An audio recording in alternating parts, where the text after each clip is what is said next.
তো দেখো আজকে যে বিজ্ঞপ্তি সম্পর্কে এই ভিডিওতে আমরা আলোচনা করছি, যেখানে পশ্চিমবঙ্গের ডিএম অফিসের তরফ থেকে 2024 সালে নতুন বিজ্ঞপ্তি জারি হলো এবং এখানে তোমরা অ্যাপ্লিকেশন করতে পারবে 25শে জুলাই 2024 তারিখ থেকে এবং অ্যাপ্লিকেশন করা লাস্ট ডেট 14ই আগস্ট 2024 তারিখ পর্যন্ত, অর্থাৎ বিকাল 5:30 পর্যন্ত অ্যাপ্লিকেশন করতে পারবে।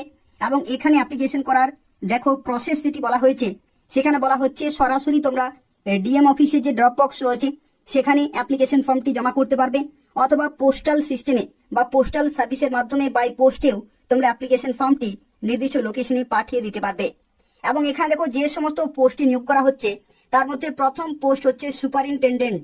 এটি অত্যন্ত একটি মূল্যবান পোস্ট রয়েছে, যেখানে দেখো তোমাদের সিলেকশন প্রসেসের মধ্যে তোমাদের কিন্তু এখানে এমসিকিউ টাইপের একটি লিখিত পরীক্ষা হবে, যেখানে 100 নম্বর থাকবে, যেখানে বেঙ্গলি থেকে শুরু করে ইংলিশ, এরিথমেটিক এবং জিকে এখানে থাকছে। এবং দেখো ফলোড বাই ইন্টারভিউ, অর্থাৎ তোমাদের 25 নম্বরে কিন্তু ইন্টারভিউ হবে। অর্থাৎ প্রথমে তোমাদের একটি এমসিকিউ টাইপের পরীক্ষা হবে 100 নম্বরের এবং তারপরে ইন্টারভিউ হবে 25 নম্বরের, যারা সুপারিনটেন্ডেন্ট পোস্টে অ্যাপ্লিকেশন করবে। ম্যাট্রন পোস্টের ক্ষেত্রে দেখো এখানে বলা হচ্ছে কেবলমাত্র মেয়েরা অ্যাপ্লিকেশন করতে পারবে ম্যাট্রন পোস্টের জন্য, যেখানে এমসিকিউ টাইপের দেখো এখানে একটি পরীক্ষা হবে 100 নম্বরের এবং তারপরে দেখো এখানে বেঙ্গলি, ইংলিশ, এরিথমেটিক এবং জিকে থাকবে সাবজেক্ট এবং 25 নম্বরে তোমাদের ইন্টারভিউ হবে। এবং পরবর্তী রয়েছে কুক, যেখানে সরাসরি ইন্টারভিউ হবে 25 নম্বরের, অর্থাৎ এখানে কোনো রকমের লিখিত পরীক্ষা হবে না। ইন্টারভিউতে যদি তুমি কোয়ালিফাই করতে পারো তাহলে এই পোস্টে চাকরি পাবে। হেল্পার পোস্টের ক্ষেত্রেও দেখো এখানে সরাসরি ইন্টারভিউ হবে 25 নম্বরের। এবং পরবর্তী এখানে আরো দুটি পোস্ট হয়েছে, দেখো দারোয়ান কাম নাইট গার্ড, এই পোস্টের ক্ষেত্রে দেখো সরাসরি তোমাদের ইন্টারভিউ হবে 25 নম্বরের। এবং পরবর্তী রয়েছে কর্মবন্ধু, এই কর্মবন্ধু কিন্তু পার্ট টাইম নিয়োগ করা হচ্ছে, যেখানে 25 নম্বরে তোমাদের ইন্টারভিউ হবে। অর্থাৎ দেখো লাস্টের যে 4টি পোস্ট হয়েছে, এই লাস্টের 4টি পোস্টের ক্ষেত্রে তোমাদের কোনো রকমের লিখিত পরীক্ষা হচ্ছে না, 25 নম্বরের তোমাদের কিন্তু ইন্টারভিউ হবে এবং এই ইন্টারভিউতে কোয়ালিফাই করলে তোমরা এই সমস্ত গুরুত্বপূর্ণ পোস্টে চাকরি পেয়ে যাবে। তো দেখো আজকে যে বিজ্ঞপ্তি সম্পর্কে এই ভিডিওতে আমরা আলোচনা করছি, এটি নিয়োগ করা হচ্ছে government of West Bengal, office of the district magistrate and district collector, Jhargram জেলা। অর্থাৎ ঝাড়গ্রাম জেলাতে তোমরা পোস্টিং পেয়ে যাবে। Backward classes welfare and tribal development সেকশনের তরফ থেকে বিজ্ঞপ্তি জারি হয়েছে 23শে জুলাই 2024 তারিখে, এবং এটা হচ্ছে বিজ্ঞপ্তি নম্বর। এবং এখানে যে সমস্ত পোস্টে নিয়োগ করা হচ্ছে দেখো প্রত্যেকটি পোস্টের ক্ষেত্রে ভ্যাকেন্সি, শিক্ষাগত যোগ্যতা এবং বেতন কিন্তু দেওয়া রয়েছে। অর্থাৎ এই সমস্ত পোস্টের ক্ষেত্রে নির্দিষ্ট বেতন তোমরা কিন্তু পেয়ে যাবে। সুপারিনটেন্ডেন্ট পোস্টের ক্ষেত্রে দেখো এখানে গ্রাজুয়েশন কিন্তু থাকতে হচ্ছে যে কোনো শাখা থেকে, এবং 18 থেকে 40 বছর পর্যন্ত অ্যাপ্লিকেশন করতে পারবে, যেখানে 1 জানুয়ারি 2024 ডেট অনুযায়ী ক্যালকুলেট করা হবে এবং 15,000 টাকা পার মান্থ স্যালারিতে তোমরা এখানে চাকরি পেতে পারো। গ্রাজুয়েশন শিক্ষাগত যোগ্যতা রয়েছে, যে কোনো শাখা থেকে তোমরা অবশ্যই এখানে অ্যাপ্লিকেশন করতে পারবে। পরবর্তী দেখো ম্যাট্রন পোস্টের ক্ষেত্রে মেয়েদের ক্ষেত্রে ভ্যাকেন্সি রয়েছে, যেখানে মাধ্যমিক পাস শিক্ষাগত যোগ্যতা বা সমতুল্য শিক্ষাগত যোগ্যতা 18 থেকে 40 বছর পর্যন্ত, এবং 1 জানুয়ারি 2024 ডেট অনুযায়ী বয়সের লিমিট ক্যালকুলেট হবে। 9,000 টাকা প্রতি মাসে তোমরা কিন্তু বেতন পেয়ে যাবে। কুক পোস্টের ক্ষেত্রে দেখো এখানে শিক্ষাগত যোগ্যতা কিন্তু বলা নেই, অর্থাৎ এখানে তোমাদের জানি রাখি 18 থেকে 40 বছর পর্যন্ত প্রত্যেকে অ্যাপ্লিকেশন করতে পারবে। অর্থাৎ মাধ্যমিক পাস থেকে শুরু করে উচ্চ মাধ্যমিক, গ্রাজুয়েশন, পোস্ট গ্রাজুয়েশন প্রত্যেকে অ্যাপ্লিকেশন করতে পারবে। এবং 1 জানুয়ারি 2024 ডেট অনুযায়ী বয়সের লিমিট ক্যালকুলেট করা হবে। 7,000 টাকা প্রতি মাসে তোমরা বেতন পেয়ে যাবে। হেল্পার পোস্টের ক্ষেত্রেও দেখো 18 থেকে 40 প্রত্যেকে অ্যাপ্লিকেশন করতে পারবে, 5,000 টাকা বেতন পেয়ে যাবে। দারোয়ান কাম নাইট গার্ড পোস্টের ক্ষেত্রে 18 থেকে 40 প্রত্যেকে অ্যাপ্লিকেশন করতে পারবে, যেখানে 6,000 টাকা প্রতি মাসে তোমরা কিন্তু বেতন পেয়ে যাবে। এবং দেখো যে পার্ট টাইম কর্মবন্ধু পোস্টে নিয়োগ করা হচ্ছে, এখানে 18 থেকে 40 1 জানুয়ারি 2024 ডেট অনুযায়ী এবং 3,000 টাকা প্রতি মাসে তোমরা কিন্তু বেতন পেয়ে যাবে। অর্থাৎ এই সমস্ত পোস্টে তোমাদের নিয়োগ করা হচ্ছে, এবং যারা অ্যাপ্লিকেশন করবে ঝাড়গ্রাম জেলাতে তোমরা পোস্টিং পেয়ে যাবে। তো দেখো এখানে যারা অ্যাপ্লিকেশন করবে তাদের ক্ষেত্রে জানিয়ে রাখি, এদের একটি নির্দিষ্ট লোকেশন রয়েছে বা নির্দিষ্ট অ্যাড্রেস রয়েছে, সেই অ্যাড্রেসে কিন্তু তোমাদেরকে অ্যাপ্লিকেশন ফর্মটি জমা দিতে হবে। তোমরা দুটি মাধ্যমে জমা দিতে পারো, সরাসরি এদের অফিসে গিয়ে জমা দিয়ে আসতে পারো, অথবা তোমরা চাইলে পোস্টাল সার্ভিসে বা পোস্টের মাধ্যমে কিন্তু তোমরা জমা দিতে পারবে। দেখো এখানে কোন লোকেশনে তোমাকে জমা দিতে হবে সেটা বলা হচ্ছে the office of the PO cum DWO, এই যে লোকেশন রয়েছে SDO building, collectorate complex, Jhargram, এই লোকেশনে কিন্তু তোমাকে পাঠাতে হবে। তোমরা চাইলে বাই পোস্টের মাধ্যমে অথবা তোমরা সরাসরি সেখানে যে ড্রপ বক্স রয়েছে সেই ড্রপ বক্সে জমা দিয়ে আসতে পারো। এবং দেখো এখানে সকাল 11টা থেকে বিকাল 5:30 পর্যন্ত তোমরা কিন্তু জমা দিতে পারবে।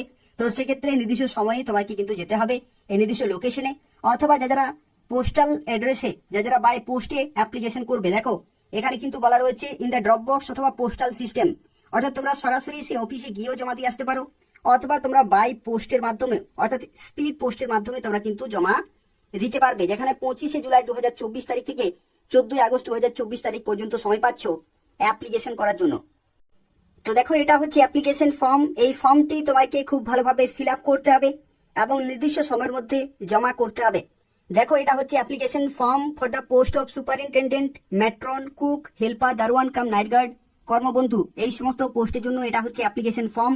এবং অবশ্যই তোমাদের প্রথমে লিখতে হবে name of post applied for, অর্থাৎ তুমি কোন পোস্টের জন্য অ্যাপ্লিকেশন করছো সেটা অবশ্যই এখানে লিখতে হবে। এবং recent passport size colour photograph এখানে কিন্তু অ্যাটাচ করতে হবে। এবং এখানে দেখো, বেসিক ডিটেলগুলো কিন্তু খুব ভালোভাবে তোমাকে লিখতে হবে, যেখানে যেরকম ভাবে বলা হয়েছে ব্লক লেটারে সেই রকম ভাবে কিন্তু লিখতে হবে। তোমরা চাইলে পুরো যে অ্যাপ্লিকেশন ফর্মটি রয়েছে এটা তোমরা ব্লক লেটারেই ফিল আপ করতে পারো। দেখো, এখানে নেম অফ দ্য অ্যাপ্লিকেন্টের ক্ষেত্রে নিজের নাম, ফাদার্স নেম অথবা husband name, date of birth, বয়স কিন্তু তোমাদের অবশ্যই 1 জানুয়ারি 2024 ডেট অনুযায়ী কিন্তু হতে হবে। তুমি কোন ক্যাটাগরি সেটা অবশ্যই মেনশন করবে। ন্যাশনালিটি, পার্মানেন্ট অ্যাড্রেস এবং কমিউনিকেশন অ্যাড্রেস এগুলো কিন্তু খুব ভালোভাবে লিখতে হবে। যদি দুটি অ্যাড্রেসে সেম হয় তাহলে দুটি অ্যাড্রেস কিন্তু দুবার দু জায়গাতে লিখতে হবে। এখানে তোমাদের জানি রাখি, পার্মানেন্ট অ্যাড্রেস হচ্ছে আধার কার্ডে যে অ্যাড্রেস রয়েছে, এবং বর্তমানে তুমি কোন লোকেশনে রয়েছে সেটা হচ্ছে কমিউনিকেশন অ্যাড্রেস। মোবাইল নম্বরের ক্ষেত্রে তোমাদের যে ভ্যালিড মোবাইল নম্বর অবশ্যই দেবে, এবং হাইয়েস্ট এডুকেশনাল কোয়ালিফিকেশন এটা অবশ্যই কিন্তু মেনশন করবে। শিক্ষাগত যোগ্যতা সর্বোচ্চ যাদের রয়েছে প্রত্যেকটি কিন্তু অবশ্যই মেনশন করবে। অভিজ্ঞতা যদি থাকে তাহলে দেবে, যদি না থাকে তাহলে দেওয়ার কোনো প্রয়োজন নেই। এবং পরবর্তী দেখো, ডেট, প্লেস এগুলো লিখতে হবে, এবং তারপরে এখানে কিন্তু সিগনেচার করতে হবে। নর্মালি নিজের যে নাম রয়েছে সেটা কিন্তু এখানে লিখতে হবে। এবং তার সাথে দেখো, এখানে আরো একটি তথ্য, যা কিছু রিলেভেন্ট ডকুমেন্ট রয়েছে সেগুলো কিন্তু তোমাকে এর সাথে অ্যাটাচ করতে হবে। কি কি ডকুমেন্ট অ্যাটাচ করতে হবে সেগুলো তোমাদের দেখো এখানে বলে দিচ্ছি। অ্যাড্রেস প্রুফের ক্ষেত্রে তোমাদের যে আধার কার্ড রয়েছে সে আধার কার্ডের জেরক্স কিন্তু অবশ্যই তোমাদের দিতে হবে। শিক্ষাগত যোগ্যতা যা কিছু মার্কশিট, সার্টিফিকেট রয়েছে সেগুলো অবশ্যই কিন্তু অ্যাটাচ করতে হবে। এবং তার সাথে দেখো, category certificate, SC, ST, OBC, PWD সেই ক্যাটাগরি সার্টিফিকেট অবশ্যই তোমাদের অ্যাটাচ করতে হবে। বয়সের প্রমাণপত্রের যে প্রুফ রয়েছে, বার্থ সার্টিফিকেট যদি থাকে তোমাদের, আর যদি না থাকে তাহলে মাধ্যমিকের যে অ্যাডমিট কার্ড রয়েছে সেটা জেরক্সের আকারে কিন্তু সাবমিট করতে হবে। তোমাদের মাধ্যমিকের অ্যাডমিট কার্ডে দেখবে বয়স যে লেখা রয়েছে, যে ডেট অফ বার্থ রয়েছে সেটা কিন্তু সেখানে লেখা রয়েছে। তো সেক্ষেত্রে সেটাই কিন্তু বয়সের প্রমাণস্বরূপ ডকুমেন্ট সাবমিট করতে হবে। তো এই সমস্ত গুরুত্বপূর্ণ ডকুমেন্ট ছাড়াও আরো কিছু যদি ডকুমেন্ট থাকে তাহলে অবশ্যই সেগুলি অ্যাটাচ করে দেবে, এবং নির্দিষ্ট সময়ের মধ্যে কিন্তু অ্যাপ্লিকেশন পুরোপুরি কমপ্লিট করতে হবে। তো দেখো, এখানে আরো একটি তথ্য তোমাদের জানিয়ে রাখি, তোমাদের পরীক্ষা কবে হবে, কোথায় হবে, এবং এডমিট কার্ড তোমরা কিভাবে ডাউনলোড করতে পারবে সেই সংক্রান্ত যে আপডেট সেগুলো তোমরা এদের অফিসিয়াল ওয়েবসাইটে পেয়ে যাবে সময় মতো। অর্থাৎ যারা অ্যাপ্লিকেশন করবে এদের অফিসিয়াল ওয়েবসাইট তোমরা নিয়মিত চেক করবে, এখান থেকে এই নিয়োগ সংক্রান্ত প্রত্যেকটি আপডেট কিন্তু পেয়ে যাবে। এবং তাছাড়াও দেখো, এখানে বলা হয়েছে যে intimated to the eligible candidates through SMS অথবা কল লেটার অথবা admit card to be downloaded from the above portal. অর্থাৎ এই যে অফিসিয়াল ওয়েবসাইট রয়েছে সেখান থেকে তোমরা পরীক্ষার ডেট, টাইম এবং কোন লোকেশনে পরীক্ষা হবে, এডমিট কার্ড সংক্রান্ত প্রত্যেকটি আপডেট সময় সময় কিন্তু পেয়ে যাবে। এবং এই ভিডিও যে ডেসক্রিপশন বক্স রয়েছে সেখানে আমি লিংক দিয়ে রেখেছি, সেখান থেকে তোমরা প্রত্যেকটি তথ্য চেক করতে পারবে। এখানে দেখো, আরো একটি তথ্য তোমাদের জানিয়ে রাখি, যদি তুমি SC, ST হয়ে থাকো তাহলে 5 বছরের ছাড়, OBC হয়ে থাকলে তোমরা 3 বছরের ছাড় পেয়ে যাবে, এবং তার সাথে PWD ক্যান্ডিডেট সরকারিভাবে যা বয়সের ছাড় পাও তোমরা কিন্তু পেয়ে যাবে। অর্থাৎ সর্বোচ্চ তোমরা 45 বছর পর্যন্ত অ্যাপ্লিকেশন করতে পারবে। তো সেক্ষেত্রে সরকারিভাবে যা বয়সের ছাড় রয়েছে তারা কিন্তু প্রত্যেকে পেয়ে যাবে। তো সেক্ষেত্রে এতগুলি সুবিধার মাধ্যমে তোমরা এই সমস্ত গুরুত্বপূর্ণ পোস্টে চাকরি পেতে পারো। শিক্ষাগত যোগ্যতা থাকলে অবশ্যই এখানে অ্যাপ্লিকেশন করে দেবে। তো এই হচ্ছে আজকের একটি গুরুত্বপূর্ণ চাকরি বিজ্ঞপ্তি, যেখানে ডিএম অফিসের তরফ থেকে নতুন বিজ্ঞপ্তি জারি হলো, এবং তোমরা মাধ্যমিক পাস শিক্ষাগত যোগ্যতা থেকে অ্যাপ্লিকেশন করতে পারবে বিভিন্ন পোস্টের জন্য, যেখানে 14 আগস্ট 2024 মধ্যে অ্যাপ্লিকেশন পুরোপুরি কমপ্লিট করতে হবে। যা যা অ্যাপ্লিকেশন করতে চাইছো এই ভিডিওর যে ডেসক্রিপশন বক্স রয়েছে সেখান থেকে তোমরা অ্যাপ্লিকেশন ফর্মের PDF পেয়ে যাবে, এবং অফিসিয়াল ওয়েবসাইট পেয়ে যাবে, সেখান থেকে প্রত্যেকটি তথ্য চেক করতে পারবে। অবশ্যই প্রত্যেকে অ্যাপ্লিকেশন করে দেবে, এবং তার পাশাপাশি যারা ভিডিও দেখলে অবশ্যই লাইক করে দেবে, শেয়ার করে দেবে, যাতে প্রত্যেকেই এই গুরুত্বপূর্ণ আপডেটটি পেতে পারে। এবং তার পাশাপাশি চ্যানেলটি অবশ্যই সাবস্ক্রাইব করে রাখো এই ধরনের নিয়মিত চাকরি বিজ্ঞপ্তিগুলি পাওয়ার জন্য। অর্থাৎ পশ্চিমবঙ্গের বিভিন্ন দপ্তরে যে সমস্ত নিয়োগ হয়ে থাকে এবং কেন্দ্রীয় সরকারের বিভিন্ন দপ্তরে যে সমস্ত নিয়োগ হয়ে থাকে সেই প্রত্যেকটি চাকরি বিজ্ঞপ্তি সময় মতো পেতে হলে অবশ্যই চ্যানেলটি সাবস্ক্রাইব করে রাখো। ধন্যবাদ।